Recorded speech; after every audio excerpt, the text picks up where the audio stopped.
Welcome to the Tendrils of Grief Podcast with Susan Ways.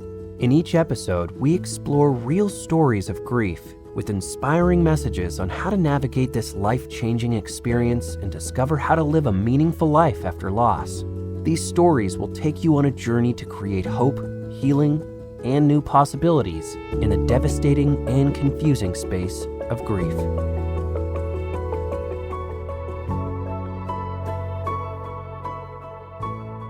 Welcome to the Tendrils of Grief Podcast.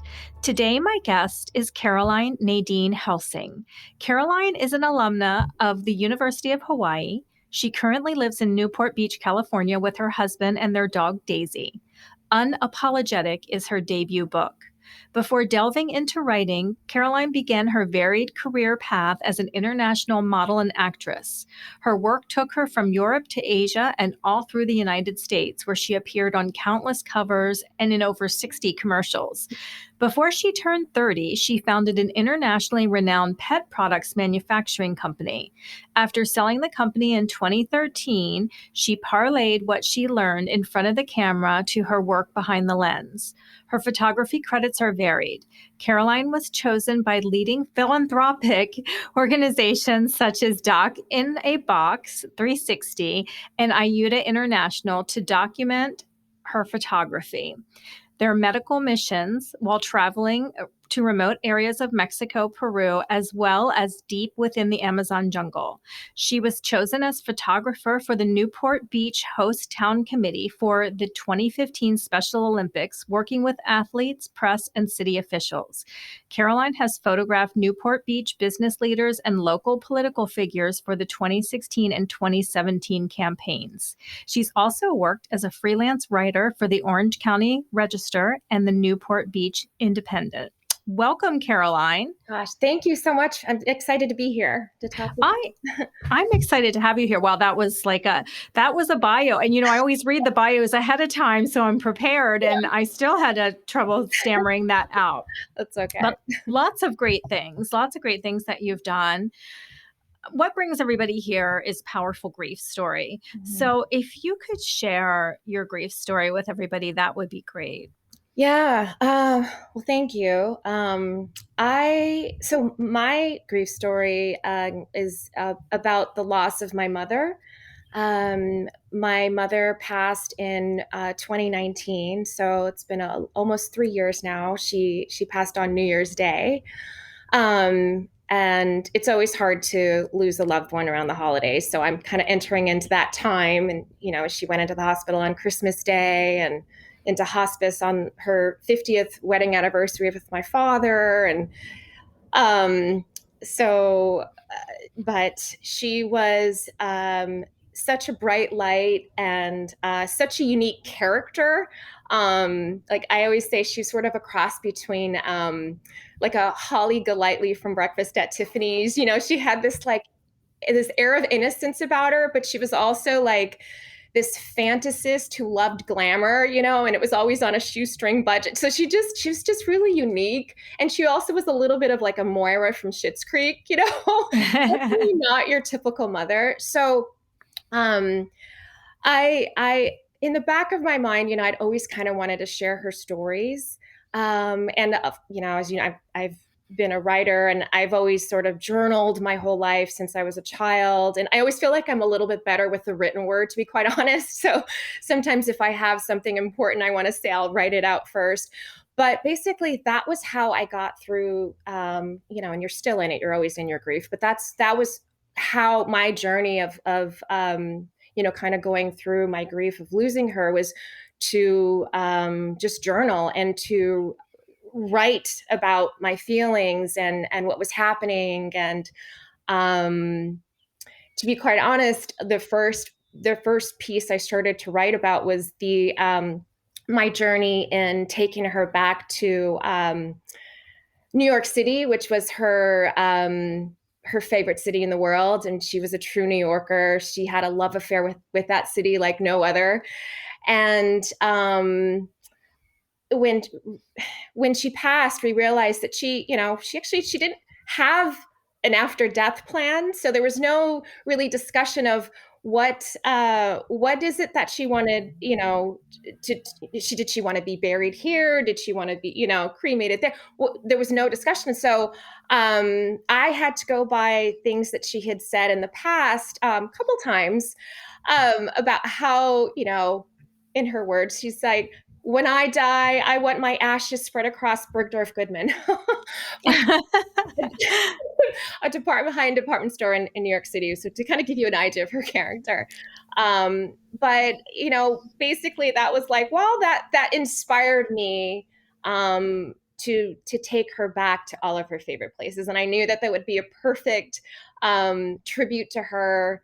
And it was a beautiful journey that I took with her.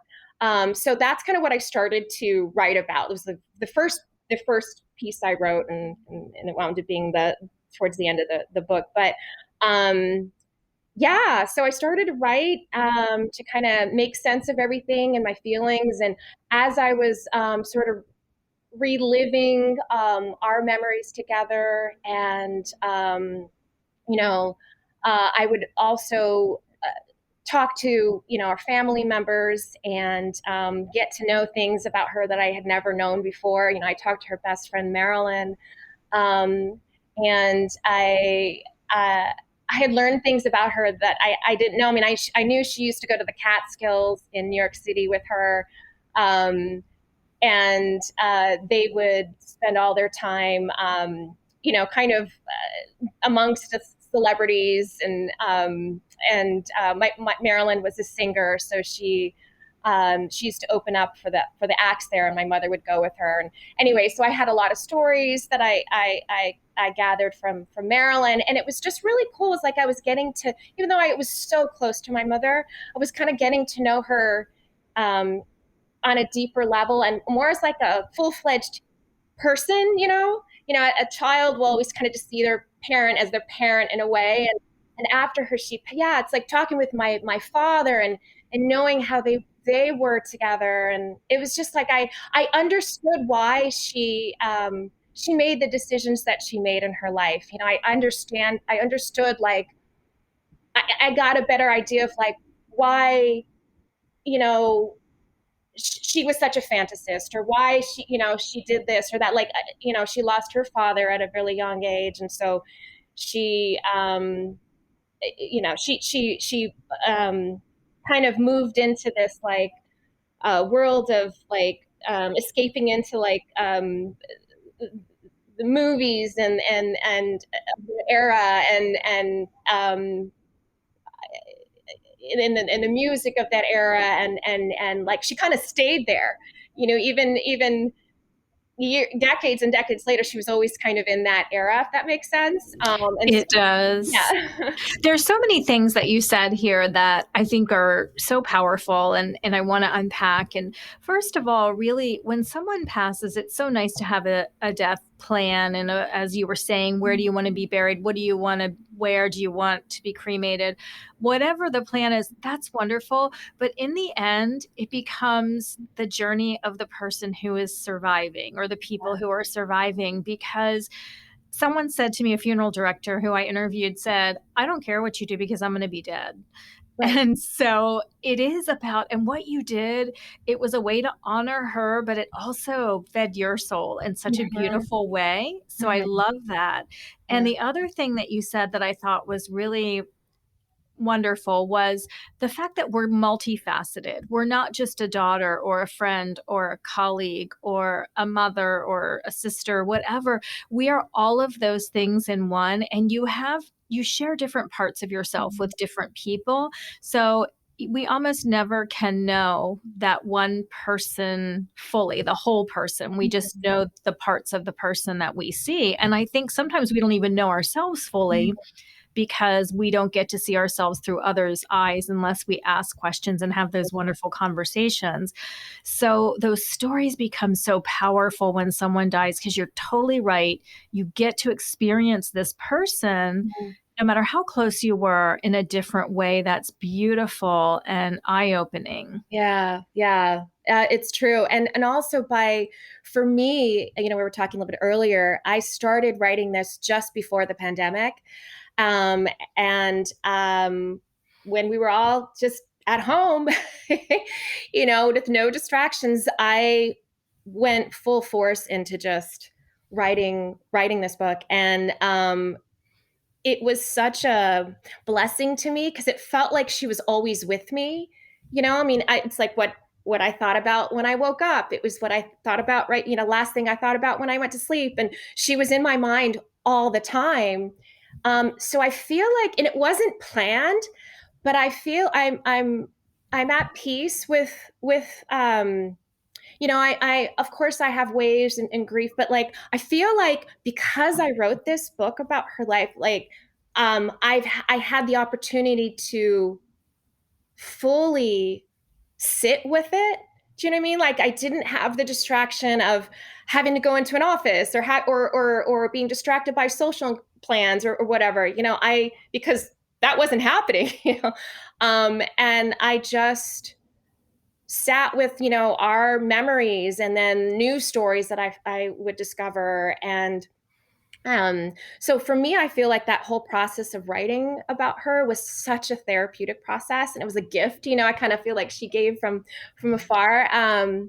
Do you feel like she wrote through you at any point, or she inspired anything you wrote? I say that all the time. I mean, granted, yeah, I mean, I love to write, yes, but if I almost feel like if I did it now, I don't even know how I knew the details and how I was able to remember the details that I did. I don't know if it was because it was little less than a year after she had passed that I started writing, but I kind of do. I feel like, yeah, it just flowed. So stranger things have happened. I don't know. I believe in that. So, and I've had a lot of signs, of from her, I believe, after she passed. So we've talked about this several times on the show, but it's all about faith. Mm-hmm. And we don't know whether she wrote through you or didn't write through you. But if you believe that, that's your truth. Yeah. And the signs that we all see, we don't know at the end of the day. But if we believe it, it's our truth. And it makes you connected to that person. And so I tell people all the time, ask for signs, look for signs, and just make that your truth, because it makes life a little bit easier. And that's what grieving is, just taking those moments of peace, as many as you can gather, and trying to stitch them together into an hour, a day, a week, whatever you can get that helps you. Right. Yeah, it's so true. So, and we all know grief comes in waves too. So, for me, I remember right after she passed, you have this momentum where you're planning a celebration of life, and all of your thoughts are going there, and your energy is going there, and maybe you have friends coming to your door to give you hugs, and or sending flowers and cards, and there's that distraction. And then at the very after that all kind of like happens, after that's all done, you're still left with this void, even more so because you don't have the distraction. And I remember it was the night before I left to go to New York City with her ashes. My husband had already left. He was on the East Coast for a work trip, and we were going to meet out there that weekend. I was alone in the house for the first time, and I remember walking into the kitchen, and the house just seemed suddenly so quiet. And I'm looking around, and I see flowers and cards, and I'm this memorial book that I hadn't even had a chance to look through yet. So I remember walking over and just reading through the comments from people, and then I come to this entry. It was the last one, and I'd forgotten that my brother had written in it. And my brother has some struggles, there's a little bit of special needs. And so when I read what he had written, I was so like shocked that he had all that in him, and that his words were just so beautiful. And it really like brought me to my knees. Literally, I had one of those ugly cries that I didn't care if my neighbors heard. I just like, it was just so touched. And I felt the loss of her, so greatly at that moment. And then all of a sudden I hear this buzzing from upstairs. And, I laugh now because it's almost like, those horror films where people go upstairs when they, right. the front door. I'm like, that's me. I'm going upstairs. What is this? And it was my little electric toothbrush that just happened to turn itself on. And I kind of feel like to think, talking about this, I like to feel like that was my mother saying, oh, honey, stop crying. It's like just, I see this thing dancing across the countertop, and then she loved to dance. And so I just feel like maybe that was her just kind of like getting me out of whatever it was, it got me out of my crying fit. But yeah, she's come to visit me, I feel like many times since. And that's so important, because one of the things about grieving is it's really about the interruptions, because we can get in the spiral down of grief so easily. And something just like, that's a beautiful story, first of all, but something such as a dancing toothbrush, and all of a sudden you're out of your grief and you're focused on something else, and you think it's your mom and you feel better. And that's one of the things that I say to people all the time is find an interrupter, whatever that is, even if it's just getting up and getting a drink of water, or going and getting the mail, or something that just interrupts that moment of misery. I mean, at the end of the day, you've got to deal with your feelings. Right. But sometimes just having those distractions, and signs can be that, because you can ask for a sign. You can say, show me an owl, show me what Paul's sign for me is a pickle. Before he died, he said he would show me pickles, and I'll ask sometimes for pickles. That's so good. And then I'm looking for them, and then I feel connected. It's funny. I only sat and asked for a sign once. To literally out loud asking for a sign, and I remember sitting in my room just thinking about her and saying, just, are you okay? I just asked, I'm like, are you okay? Like, let me know you're okay. And at that moment, my iTunes on my computer came on, and that song, from the one with Fred Astaire and Ginger Rogers, where they're dancing. It was Cheek to Cheek. And it went, I'm in heaven, and da da da da da da. And so that went on. It was just that, right? That gave me goosebumps. I just got goosebumps. And then it just went off, and I hadn't touched my computer, nothing. And so I don't know. I was told that in the early months after someone passes, it's easy for them to come through. It's easy for them to come and visit you through electrical, occurrences. That's why, you'll see a lot of the lights flicker, or, things like that, because it's easier for them to communicate with you that way, I guess. Yeah, my light flickers in my bedroom, and it never did before Paul passed, and it flickers quite a bit now. And I've changed light bulbs. I've done everything logical I can do to make that okay. And it just hasn't fixed. I told this story a couple episodes ago, but one of my favorite sign stories was Madison and I were in Nashville on a vacation just this past summer, because it was our first vacation post-pandemic, when the world opened up in a year and a half. And so I went to bed, and I was just feeling a little bit sad that night, lonely, because vacations for me are really lonely. I'm with Madison, but it's different. I don't have my person. Yeah.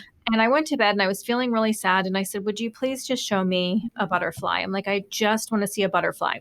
Well, I had forgotten about it. I had forgotten I had asked that sign. We went about our day. We were going to the Hermitage House, which was Andrew Jackson's home, for a tour. We got into our group, because you have an assigned time and assigned group. We got into our group, and I looked over, and there were these 3 little girls, kind of stair steps. They were maybe like 2, 4, 6, really tiny. And they were all wearing matching jumpers that had butterflies on them. Oh my God. All over them, a butterfly pattern. I love that. Wow. It was, and I was like, whoa, because it wasn't, there was a it just wasn't something that you would expect to see. And then we walked through, which was a voluntary part of the tour, because there was a guided part of the tour and then a self-led part of the tour where you could go places if you wanted to or didn't want to. But we went into the family cemetery, And on our way there was a butterfly garden. And there must have been 50 butterflies in that butterfly garden. So it wasn't like I saw one random butterfly. It was like I got infiltrated with butterflies.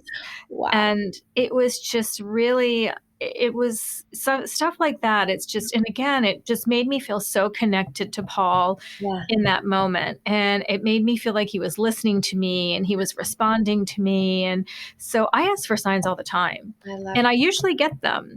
So I can tell you, one time I'd even asked for a unicorn. I was like, I'm going to do something really obscure that I'm not going to see. And I play this game on my phone. And when I opened the game that day to play on my phone, you get like some random little gift that you can work towards. The gift to work towards that day was a unicorn. Oh my goodness. And I was like, you can say it's a coincidence, but like that's like a weird coincidence. Yeah. It is a coincidence. How long does it take you for you to see the sign? Is it usually within a few minutes, hours? What? Well, it's just, it really depends. And it's usually within that same day or within that same 24-hour period. But sometimes I'll even ask, and you have to be realistic. You can't be like, show me a rainbow in 10 minutes. Right. And the sky, but you have to, because I know a lot of people do rainbows, but it doesn't have to be a rainbow in the sky. It can be somebody has a rainbow on their shirt, or you're out and there's a rainbow poster somewhere, or a rainbow bumper sticker. You just have to really be open. And the other thing, the other gift that signs give you is the gift of being present. Because again, it's a distraction. It takes you out of your grief. It keeps you focused on your surroundings, focused on the here and now, because grief is all about what we lost in the past and all the wonderful memories that we had that we gave up. But it's also about losing your future and what could have been and should have been and all of those things. So living in the present where the icky feelings are and all of that misery is hard. And I think that asking for signs, looking for signs can create some beauty in that misery. But ask for a time frame. Right. And I feel like it makes you, makes you realize that they're still with you too. That you really haven't completely lost them. I mean, they're just with you in another form. Right. So, wow. Yeah, it's just, and I've talked to so many people who have just had some really unusual experiences around signs and things. Again, you can explain it away if you want. And I guess everything in life can be a coincidence if you choose to look at it that way. But again, it's around faith. And I have faith that these signs are what I've asked for and that Paul is with me. To your point, he's here, he's listening, he's interacting. Yeah. And I need to believe that. Right. I want to believe that. Right. And you should. Yeah, I feel the same way. So where are you? You've got this book, Unapologetic, and I encourage everybody to go out and get it. The information for it will be in the show notes. But where are you on your grief journey now? I mean, losing your mom, this is the thing that's really, we always have these limits we put on ourselves and we think, oh, you're an adult and your mom was supposed to die because she was older than you or she was older. Or, you hear people ask all the time, like, how old were they? And someone will be like, oh, they're 80. And it's like, oh, okay, that makes it okay then. And it still hurts like hell. Right.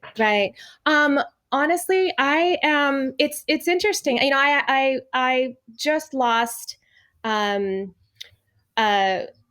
a good friend of mine, her mother passed just a few days ago, and she was part of our spiritual community. She was part of our church. And so we all saw each other this past Sunday. And, it was such a beautiful thing to be in community with others. And I realized that, in essence, that's kind of what I did with the loss of my own mother. I created a community, with the book. I mean, I've met people that I have the opportunity to meet people that I'd never, would have come across before, who are sharing in, the journey with me. And it's become this separate community. So, it's comforting. And I'm through it. I'm okay, but you have your moments, and I know I'm going to have my moments, coming up with the holidays, and there's the guilt of, it's she passed on New Year's Day. Do I celebrate? Do I not? But I know, I know that she only wanted, me to be happy. And she was such a bright light and always celebrating, herself. And I think the way I've chose to honor her and it was with this tribute to celebrate her life. So I try and kind of hold that energy around her. If that makes sense. It makes perfect sense. And I think too, the celebration or whatever it is that you do, it becomes about you. Yeah. And this is time when we should give ourselves permission. We need to give ourselves permission to be self-focused, because what feels good to you, what makes New Year's Day meaningful to you.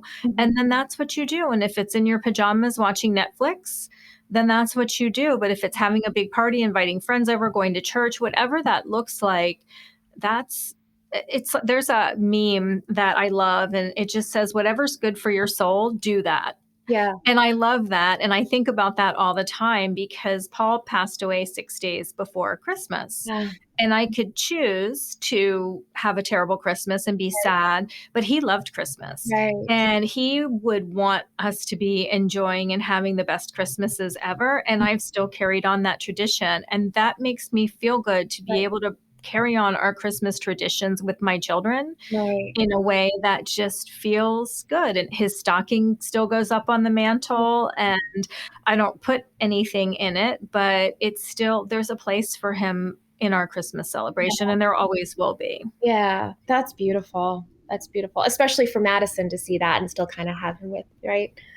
Yeah. It is. It's really, and it's important to her. And I can tell, I said this before in another podcast, but when Madison's grieving, she's different. She doesn't really like people to know about her grief. She doesn't want people to feel sorry for her. She doesn't want to talk about her dad with people that didn't really know him very well. She has one friend or a couple of friends that went through the experience with her, but she'll wear his clothes. And that's how I know that she's missing him, because she took a bunch of his clothes that she loved. Yeah. And of course they're big and she's swimming in them, but that's how the kids dress nowadays. Yeah. And so she'll have on one of his giant sweatshirts and she'll wear that to school. And that's her way of being close to her dad. And I love it.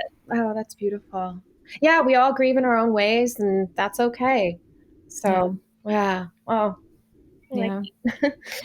So as we wrap up the show, Caroline, what advice do you have for people? I mean, you've been through a lot with this. You've written a book. You are still kind of plugging through, doing all of these things. What advice do you have for somebody who's at home, in the car right now, at home right now, and they're just having a terrible day and they're missing their loved one horribly, and just, it's not a good day? Yeah. What would you say to them in this state of grief? I would just say that it's okay. It's okay to feel those things and to sit with them and to really feel them. For me, that's what helped me is to really feel the feelings all the way through, and instead of pushing them down, because I feel like that's how you're gonna, eventually heal. I feel like if you don't address your feelings, it'll always, I don't know, come back. But it's okay, to know that your grief will hit you at any time. So just to be gentle with yourself, really. And you're so right about that, because I can wake up in a great mood and something can happen that triggers me and my great mood goes right out the window. Yeah. But vice versa, I can wake up in a sad mood and something can happen that turns that around as well. So I try not to get caught up in that cycle of, oh, this is a bad day, or this is it's a bad moment. Right. And there's another moment right behind it where something great might happen. Right. Because it just takes that one shift to tip things one way or the other. Yeah. Yeah. So I mean, that's great. Just being present and knowing that this moment will pass. You'll you will be okay. Whatever that okay looks like, you will be okay. Right. Yeah. Well, Caroline, thank you so much for being a guest on the show. And I'm definitely going to check out your book. I have not had a chance to read it yet, but it is on my list of things to read.